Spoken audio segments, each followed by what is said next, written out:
53. Terpilih lagi sebagai presiden. Sidang Umum MPR 1973 memutuskan bahwa pemilu berikutnya harus dilaksanakan selambat-lambatnya akhir 1977. Suhu politik naik bersamaan dengan persiapan pemilu. Ini adalah hal yang sangat lumrah. Menjelang pemilu 1977, sudah terdapat konsensus, yakni antara lain ketetapan mengenai 4 tidak boleh dalam pelaksanaan pemilu itu, yakni tidak boleh melakukan intimidasi, memecah persatuan, memfitnah, dan meremehkan pemerintah dalam menghadapi dan melaksanakan pemilu itu. Mendekati dilangsungkannya pemilu 1977 itu, terjadi percikan di sana-sini. Dan pada waktu dilangsungkannya pesta demokrasi pada tanggal 2 Mei 1977 itu, masih saja ada yang melakukan hal-hal yang tidak kita inginkan.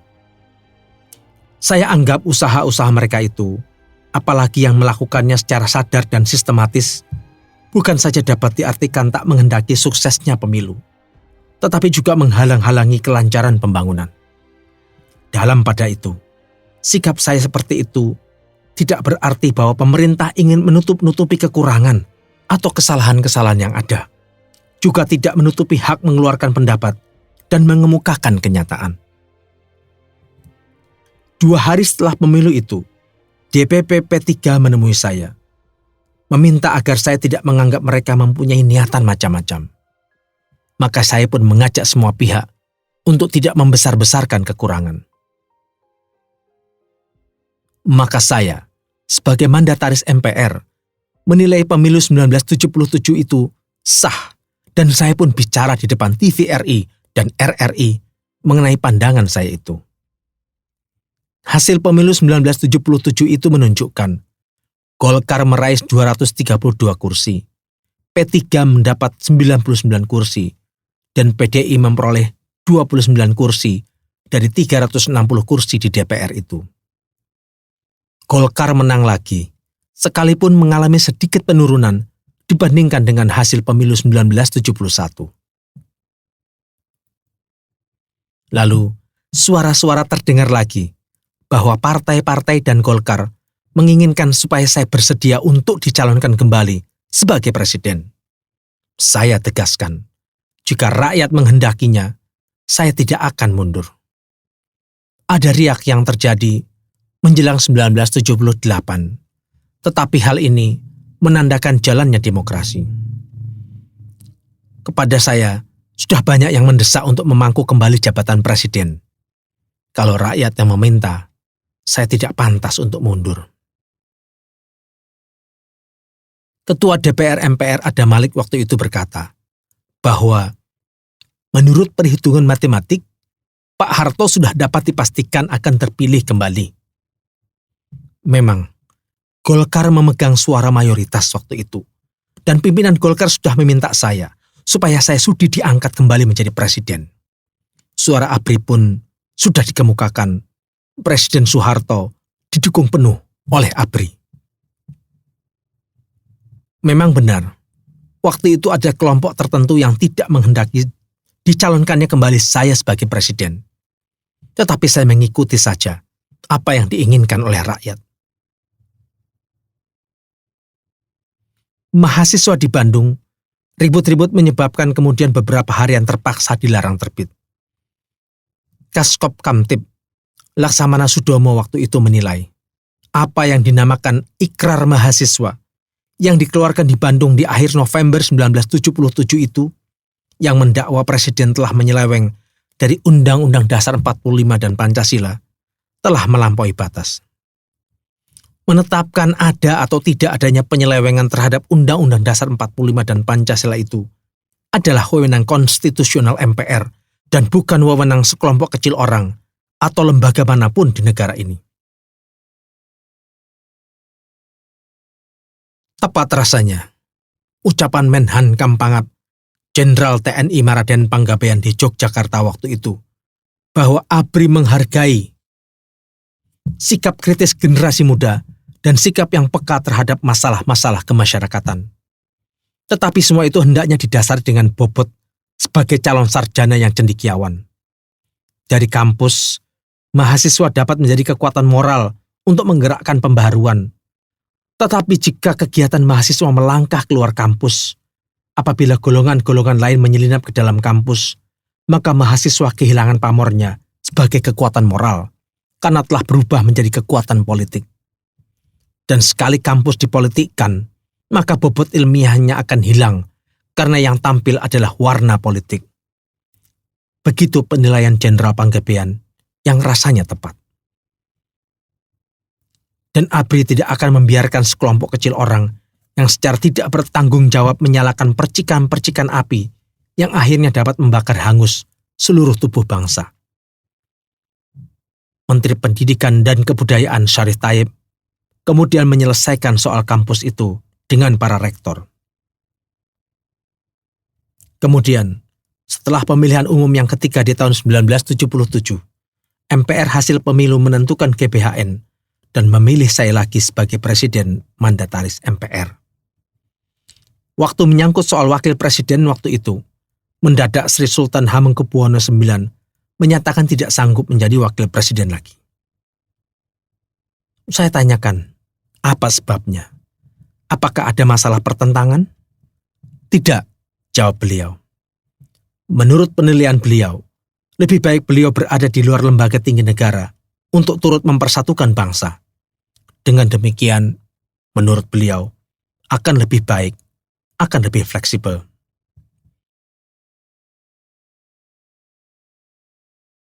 Kejadian itu saya rasakan sebagai sesuatu yang mendadak. Maka saya sampaikan masalah itu kepada partai-partai dan golongan-golongan. Kepada tokoh-tokoh yang saya anggap bisa memberikan pandangan dalam hal ini.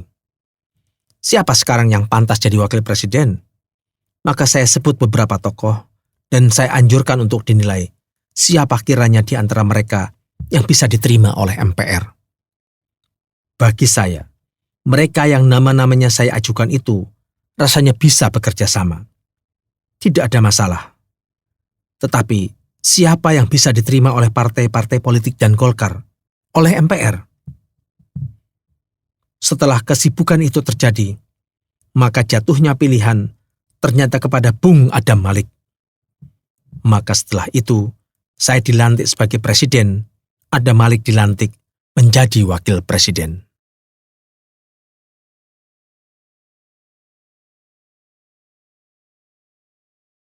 Sebelum itu, Sri Sultan sempat membagikan keterangan tertulisnya. Tetapi yang penting bagi saya, dan ini jadi pegangan saya bahwa ia menyatakan bersedia untuk membantu dalam kelanjutan usaha pembangunan nasional kita. Ternyata kerjasama dengan Adam Malik selama masa jabatan saya juga bisa. Sekalipun tempo-tempo Bung Adam Malik sebagai seorang politikus membuat statement yang kurang serasi. Tidak ada maksud padanya untuk menyulitkan keadaan, tetapi statementnya itu menyulitkan, artinya tidak serasi dengan kebijaksanaan pemerintah. Padahal ia berada di dalamnya. Namun, hal itu tidak sampai menimbulkan kesulitan. Yang sedikit merepotkan di antara pernyataan-pernyataan Bung Adam waktu itu adalah mengenai pembukaan kembali hubungan diplomatik dengan RRC. Waktu itu kita masih membatasi. Tetapi pernyataan Bung Adam Malik seolah-olah hal itu akan kita lakukan tahun depan. Pernyataan Adam Malik itu merupakan jawaban yang menyulitkan. Jiwa wartawan rupanya sudah menjadi darah daging Bung Adam Malik. Jadinya memang agak susah.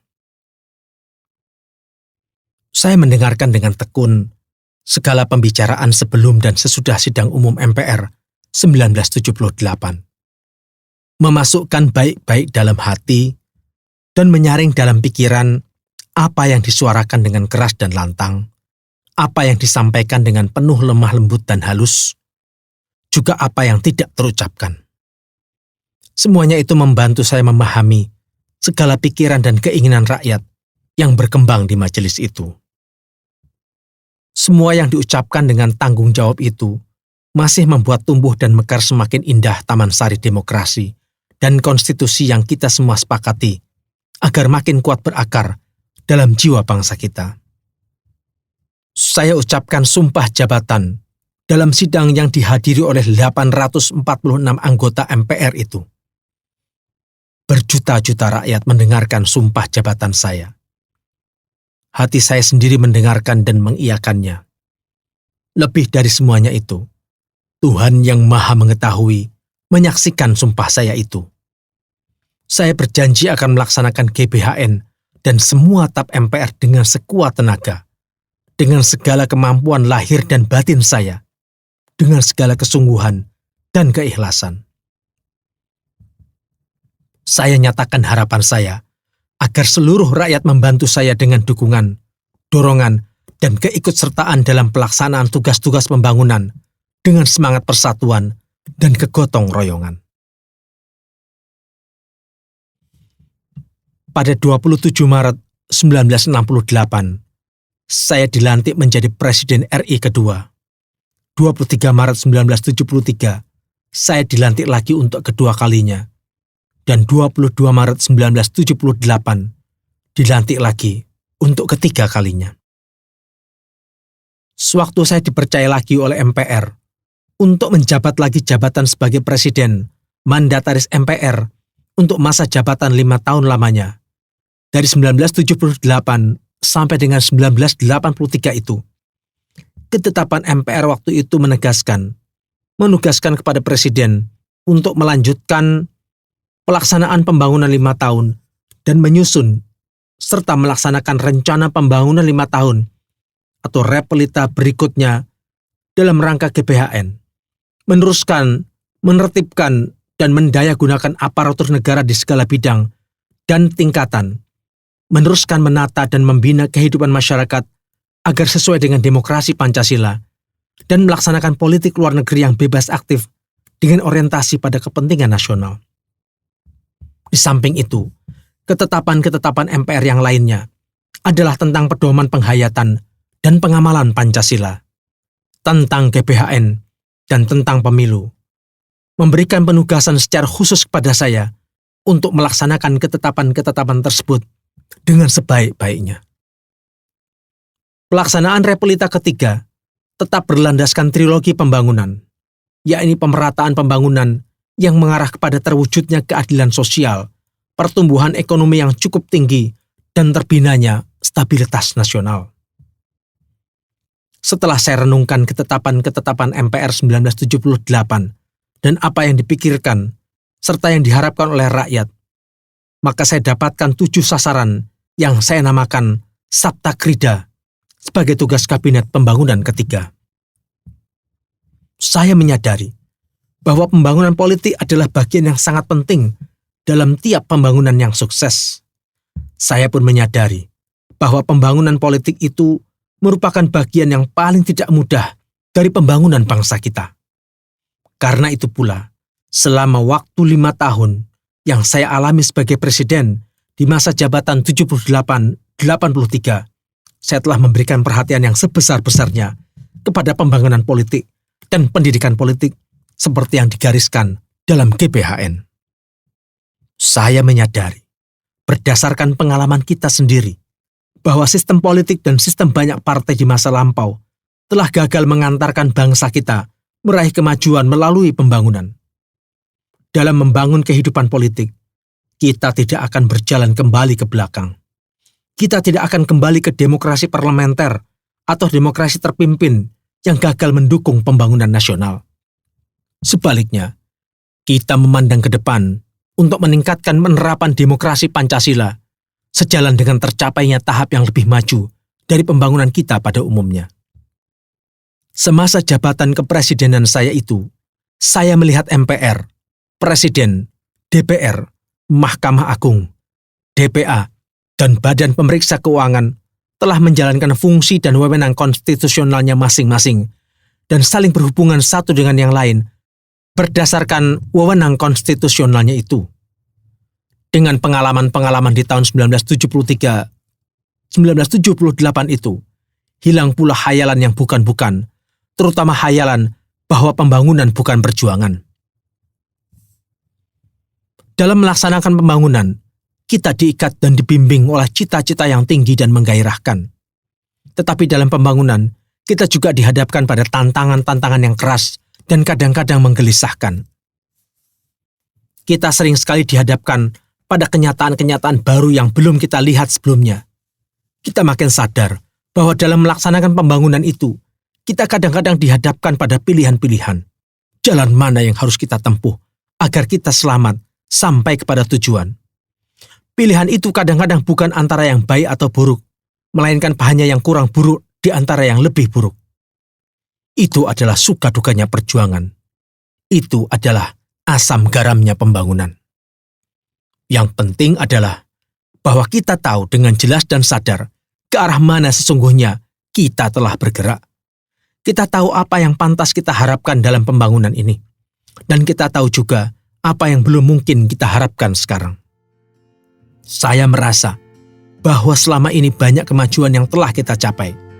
Tetapi saya juga sadar bahwa masalah-masalah yang harus kita garap memang masih amat banyak. 54. Penggerakkan pemasyarakatan P4.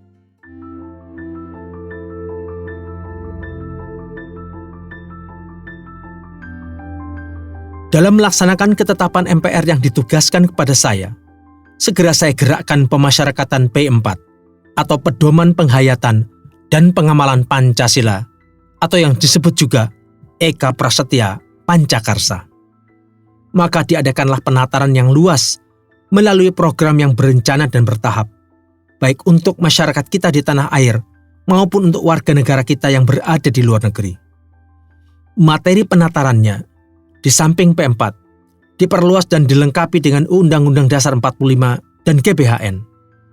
Seluruh kegiatan penataran ini sekaligus merupakan pelaksanaan petunjuk GBHN untuk meningkatkan pendidikan politik bagi rakyat, sehingga makin tinggi kesadaran warga negara kita akan hak dan kewajibannya, dan dengan demikian, seluruh warga negara kita akan ikut serta secara aktif dalam kehidupan kenegaraan dan pembangunan.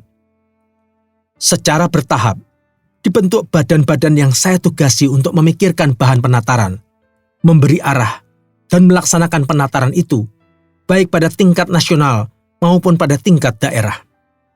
Pada tingkat nasional, dalam tahun 1978, saya bentuk tim penasihat presiden mengenai pelaksanaan P4, tim pembinaan penatar dan bahan penataran pegawai Republik Indonesia, dan Badan Pembinaan Pendidikan Pelaksanaan P4 atau BP7. Di tingkat daerah, juga saya bentuk BP7 daerah tingkat 1 dan BP7 daerah tingkat 2. Untuk membimbing diskusi pada setiap penataran P4, telah dididik, dilatih, dan diangkat manggala-manggala penatar, dan para manggala ini yang menjadi motor penggerak penataran P4, Undang-Undang Dasar 45, dan GBHN.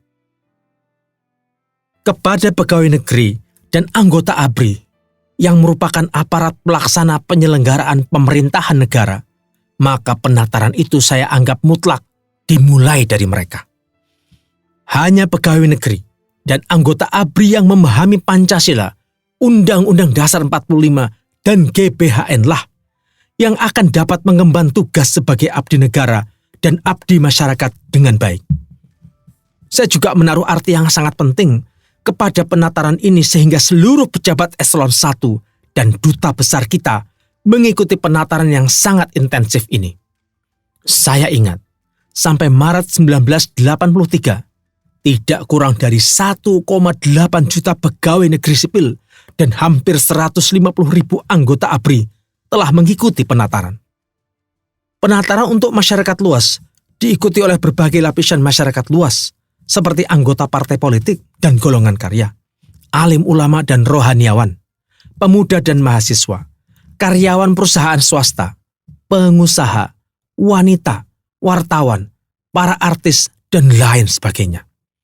Melihat manfaat dan pentingnya penataran ini bagi masyarakat luas, maka penataran P4 ini saya pandang perlu dilanjutkan dan diperluas lagi di masa-masa berikutnya, terutama bagi lapisan kepemimpinan dalam masyarakat kita sampai ke daerah-daerah. Hendaknya diingat Penataran ini dilakukan dengan cara yang bebas dan terarah.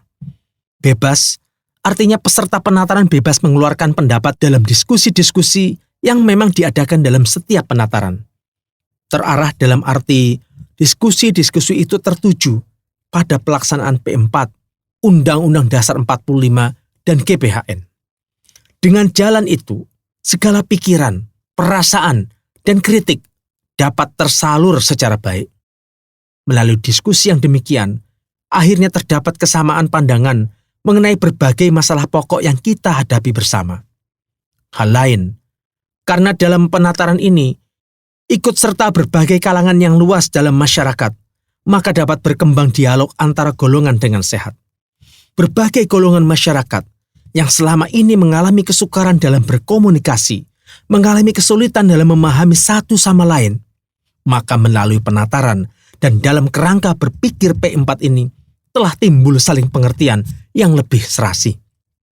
Dengan jalan ini, sekaligus terlaksana komunikasi sosial timbal balik seperti yang ditunjukkan oleh GPHN. Komunikasi sosial seperti ini, walaupun berlangsung terbuka dan penuh kebebasan, tidak menimbulkan gejolak sosial. Kita memang belum menemukan tolak ukur yang objektif untuk menilai dampak penataran selama ini. Namun, cukup tanda-tanda bahwa secara umum sekarang ini, Pancasila telah mengakar lebih luas, masyarakat menjadi lebih sadar, lebih jujur, dan lebih yakin jika dibandingkan dengan keadaan sebelum ini. Inilah yang dapat kita lihat sebagai salah satu hasil yang positif dari program penataran P4. Saya nilai, ketetapan MPR mengenai P4 ini merupakan babak baru dalam usaha kita semua untuk mewujudkan dan melestarikan Pancasila. Apabila sekarang rakyat kita telah siap untuk menegaskan bahwa Pancasila adalah satu-satunya asas bagi semua kekuatan sosial politik, maka langsung atau tidak langsung kesiapan itu juga dapat dilihat sebagai salah satu hasil dari gerakan memasyarakatkan P4. Hasil-hasil yang telah kita capai di tahun-tahun yang lalu merupakan modal yang berharga dan landasan yang kuat untuk melanjutkan dan meningkatkan pemasyarakatan P4 di waktu-waktu yang akan datang, juga dalam rangka meningkatkan kesadaran politik rakyat yang akan memantapkan stabilitas dan mendorong dinamika sosial. Penataran P4 sekaligus merupakan bagian yang penting dari pembangunan bidang ideologi, khususnya pemantapan Pancasila sebagai dasar negara dan pandangan hidup bangsa kita. Pemasyarakatan P4 yang berhasil akan merupakan kekuatan untuk menambah kokohnya persatuan bangsa dan melancarkan kelanjutan pembangunan nasional kita di waktu-waktu yang akan datang, yang akan lebih luas, lebih rumit, dan karena itu akan lebih berat. 55. Hal lingkungan hidup.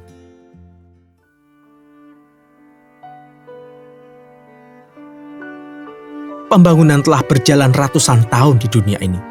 Tetapi baru pada permulaan tahun 70-an, kita melihat dunia mulai sadar dan cemas akan pencemaran dan kerusakan lingkungan hidup, sehingga mulai menanggapinya secara sungguh-sungguh sebagai masalah dunia. Kita beruntung segera bisa terjun pada masalah ini, dan saya tentukan diadakannya kementerian yang menangani soal ini. Emil Salim saya angkat menjadi Menteri Negara Pengawasan Pembangunan dan Lingkungan Hidup, yang kemudian sebutannya diubah menjadi Menteri Negara Kependudukan dan Lingkungan Hidup. Menjelang sidang Komisi Dunia untuk Lingkungan dan Pembangunan yang diadakan di Jakarta pada bulan Maret 1985, saya ingat, sudah belasan tahun kita melaksanakan pembangunan yang saya anggap sebagai perjuangan besar untuk melepaskan diri dari lumpur kemiskinan menuju ke arah kesejahteraan rakyat. Saya bersyukur bahwa banyak kemajuan sudah dicapai. Bangsa kita berhasil membebaskan diri dari genggaman kelaparan serta jurang perpecahan kesatuan bangsa yang acap kali mengganggu pertumbuhan negara berkembang. Tetapi, saya pun sadar pula bahwa masih banyak yang harus kita kerjakan. Masih banyak di antara rakyat kita yang belum memperoleh pekerjaan, kesempatan pendidikan, fasilitas kesehatan, dan lain-lain kebutuhan dasar manusia yang memadai. Membangun suatu bangsa dengan penduduk lebih dari 170 juta orang seperti keadaan tanah air kita, memerlukan kerja keras dan usaha pembangunan yang tidak mengenal lelah dalam kurun waktu jangka panjang. Dalam melaksanakan pembangunan jangka panjang inilah, saya sadar akan pentingnya peranan lingkungan hidup. Pembangunan jangka panjang memerlukan sumber daya alam dan sumber daya manusia yang dikelola secara sambung-menyambung.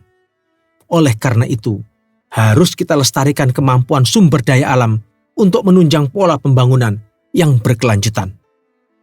Saya menyadari sepenuhnya bahwa pembangunan pertanian, industri, energi, pemukiman, dan sektor lain menimbulkan kemungkinan potensial untuk mencemarkan sungai, laut, udara, dan merusak lingkungan umumnya. Sadar akan pentingnya fungsi lingkungan ini, maka MPR sebagai lembaga negara tertinggi yang memegang kedaulatan rakyat di negeri kita, mengisyaratkan dalam GBHN agar dilaksanakan pola pembangunan berwawasan lingkungan. Juga ditegaskan bahwa tujuan pembangunan jangka panjang kita adalah pembangunan manusia Indonesia seutuhnya dan membangun seluruh masyarakat Indonesia.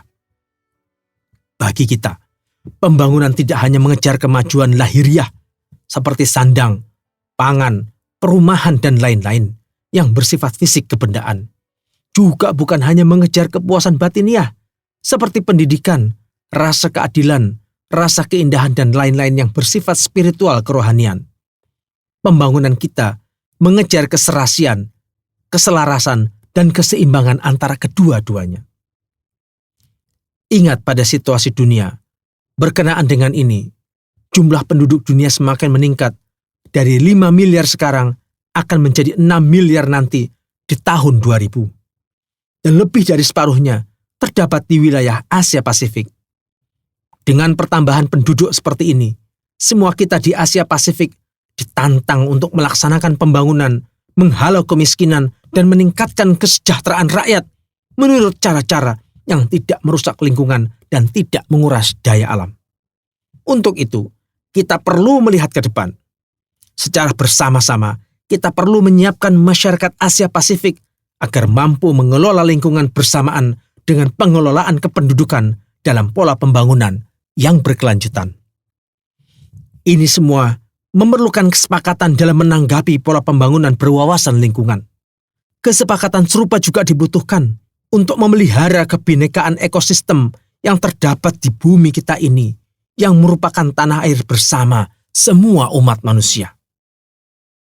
Semakin bineka suatu ekosistem, semakin stabil pula daya dukung lingkungan yang menopang kehidupan manusia. Oleh karena itu, perlu diikhtiarkan hubungan kerjasama antara bangsa untuk memungkinkan terlestarikannya kebinekaan ekosistem tersebut. Apabila pola pembangunan berwawasan lingkungan ingin dikembangkan dalam hubungan kerjasama antar negara, maka lembaga kerjasama ini perlu bertumpu pada beberapa prinsip pokok. Pertama, adalah prinsip pemerataan dalam pengelolaan sumber daya alam yang terbuka bagi semua orang, baik kaya maupun miskin. Prinsip pemerataan harus pula ditegakkan dalam membuka kesempatan bagi semua, baik negara maju maupun berkembang. Perlu memperoleh informasi dan teknologi tentang cara-cara membangun tanpa merusak. Kedua, adalah prinsip kesetiakawanan generasi masa kini terhadap generasi masa depan dalam membimbing usaha mengelola sumber alam supaya tidak terkuras habis. Ketiga, adalah prinsip partisipasi bagi setiap orang dalam mengembangkan lingkungan. Permasalahan lingkungan dilahirkan oleh manusia, sehingga perlu melibatkan manusia secara aktif dalam lingkungan dan meningkatkan dari perusak menjadi pembina lingkungan. Hal ini juga berlaku bagi masyarakat dan bangsa, sehingga masalah lingkungan di dunia perlu ditanggulangi dengan partisipasi semua orang. Dunia kita diciutkan semakin kecil oleh ilmu dan teknologi. Tetapi serentak dengan itu, ilmu dan teknologi telah menimbulkan pula masalah-masalah lingkungan buatan manusia. Untuk menanggulanginya, kita perlukan peranata kerjasama internasional yang lebih mampu menanggapi tantangan lingkungan yang semakin mendesak itu.